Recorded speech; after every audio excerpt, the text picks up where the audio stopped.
তো চলো গাইজ, এখন বোলপুর আর শান্তিনিকেতনকে আমরা পিছনে ফেলে রেখে এখন আমরা তারাপীঠের উদ্দেশ্যে রওনা দিয়েছি। তো গাইজ, এই ভিডিওটা এখান থেকে শুরু হচ্ছে। তোমরা যদি আগের আমার ফার্স্ট পার্ট যদি না দেখে থাকো তাহলে ওখানটায় যাও, ফার্স্ট পার্ট আগে দেখো, না দেখলে বুঝতে পারবে না এই সেকেন্ড পার্টটার ভিডিওটা কেমন কী, বা আমরা কোথা থেকে কিভাবে আসলাম, কোথা থেকে কিভাবে আমাদের এই জার্নিটা আবার শুরু হলো। তো গাইজ, সবাইকে আমি বলবো যে আমাদের আগে ফার্স্ট পার্টটা গিয়ে দেখো, তারপরে সেকেন্ড পার্টটা দেখো, নাহলে তোমরা কেউ বুঝতে পারবে না।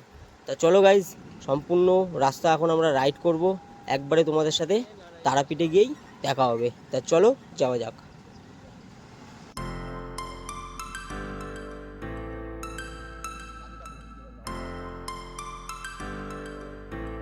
সো হ্যালো গাইজ, আমরা রাইড করার পর একদমই ক্লান্তভাবে মানে রুমে এসেছি, একদমই ক্লান্ত হয়ে গেছিলাম, আমার খুবই টায়ার্ড হয়ে গেছিলাম, এর জন্য আর ভিডিও করতে ভালো লাগছিল না, এর জন্য আর ভিডিও করতে পারিনি। তা আমরা শান্তিনিকেতন থেকে আমরা মোটামুটি তারাপীঠে এসে পৌঁছালাম, মিনিমাম তখন বাজে 1টা কি 1:30, একদম মানে ধুধু মানে রোদ্রের তাপের মধ্যে আমরা রুমে এসে পৌঁছেছি, প্রচণ্ড টায়ার্ড ছিলাম। তাই আমরা কোনো রকম কিছু খেয়ে তখন রুমে আমরা ঘুমিয়ে পড়েছিলাম। এখন আমরা একটুখানি দুপুরে লাঞ্চ সারতে যাবো। তা চলো গাইজ, বাইরে যাওয়া যাক, গিয়ে ওখানটা গিয়ে লাঞ্চ সারবো, তোমরা একটু দেখো, চলো। তো এখন গাইজ আমরা বেরিয়ে পড়েছি দুপুরের লাঞ্চ সারতে। এখন মিনিমাম ঘড়িতে বাজে 4:30 কি 5টা বাজে। এখন অনেকটা লেট হয়ে গেলে কিছু করার নেই, আমরা অনেকটা টাইম রুমে রেস্ট নিয়ে ফেলেছি, কিন্তু কিছু করার নেই।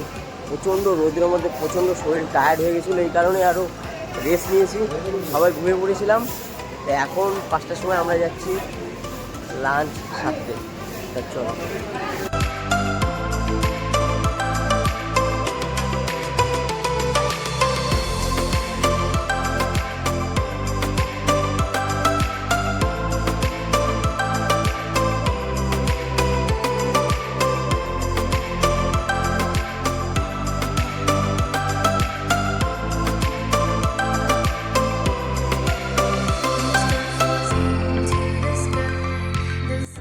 গাইজ, এই রেস্টুরেন্টে আসলাম আমরা এখন দুপুরে লাঞ্চ সারতে, একদমই নিরামিষ।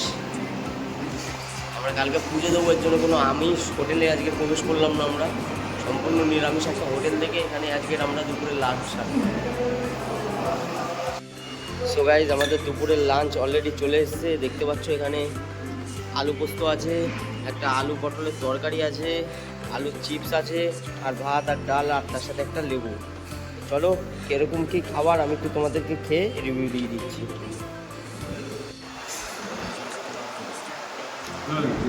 ডালটা খুব সুন্দর হয়েছে, চলে, খুব সুন্দর খাবার দাবার। আসতে পারো এই রেস্টুরেন্টে, আমাদের রেস্টুরেন্টের ছবি আর নাম্বার দিয়ে দেবো। হ্যালো গাইজ, দুপুরবেলায় লাঞ্চ কমপ্লিট করে এখন ঘড়িতে বাজে 6টা।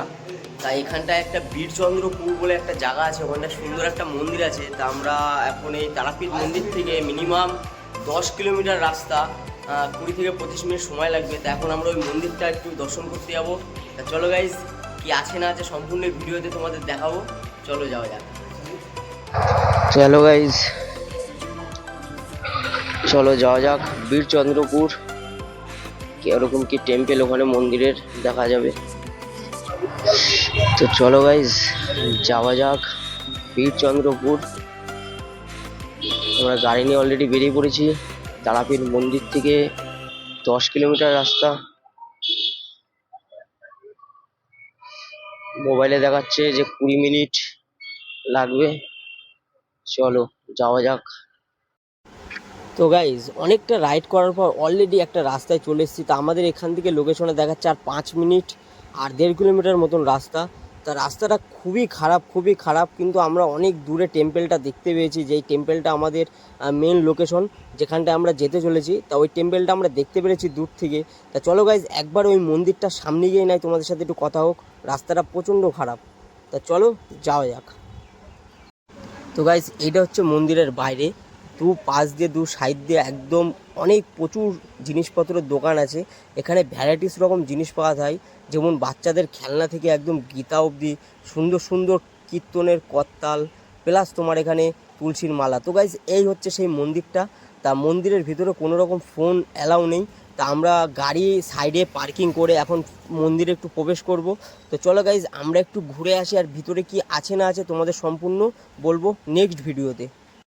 তো চলো গাইজ মন্দিরটা সম্পূর্ণভাবে আমাদের ঘোরা কমপ্লিট। তা মন্দিরের ভিতরে গিয়ে আমরা ফার্স্ট দেখলাম যে 3টে মূর্তি। তো ঠাকুরের মূর্তি বলতে কি অ্যাকচুয়ালি ওখানটা 3 মূর্তি। অ্যাকচুয়ালি মন্দিরটা হলো সেটা হচ্ছে জগন্নাথ, বলরাম, সুভদ্রা, এই 3টে ঠাকুরের নিয়েই এই মন্দিরটা তৈরি। তা ভিতরটা খুবই সুন্দর, তোমরা মন চাইলে তারাপীঠে আসলে এইসব জায়গায় আসতে পারো। খুবই সুন্দর জায়গা, খুবই সুন্দর পরিষ্কার পরিবেশ। তো আমাদের এখন নেক্সট লোকেশন হচ্ছে একটা ইস্কন আছে, যেটা হচ্ছে এই মন্দিরটার থেকে মিনিমাম 3 কিলোমিটার রাস্তা। তো চলো গাইজ আমরা এই 3 কিলোমিটার রাস্তা এখন যাব, গিয়ে তারপর ওই ইস্কনে আমরা প্রবেশ করব। ইস্কনটায় কি আছে না আছে সম্পূর্ণ তোমাদের এই ভিডিওটা দেখাবো। তো গাইজ এই দিক দিয়ে এই রুটটা দিয়ে হচ্ছে আমাদের ইস্কন। তো চলো গাইজ এই ইস্কনটার দিকে যাওয়া যাক। তো গাইজ এই হচ্ছে একচক্রা ইস্কন, আর এদিকে মন্দিরটা আছে। এখন হয়তো সন্ধ্যা আরতি হচ্ছে মন্দিরের ভিতরে। তো চলো গাইজ যদি ফোন নিয়ে যাওয়া সম্ভব হয় তাহলে ফোন নিয়ে গিয়ে তোমাদের দেখাবো। তো গাইজ অলরেডি আমরা ইস্কনে প্রবেশ করলাম। বাইরে এখানে জুতো খুলে তারপরে আমরা প্রবেশ করলাম। এখানে অনেক স্টল আছে।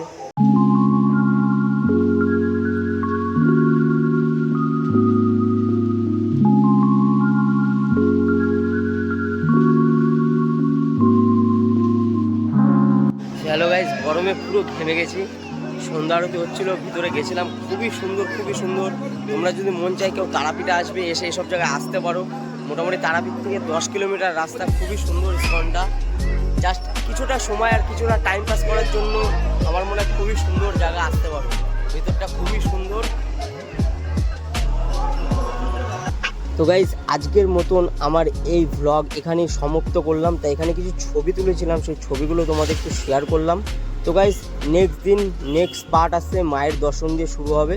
তো গাইজ সবাই ভালো থেকো, সুস্থ থেকো, আমার সাথে থেকো। আমার এই নতুন ইউটিউব চ্যানেলটার সবাই একটু সাথে থেকো। তো গাইজ বাই বাই।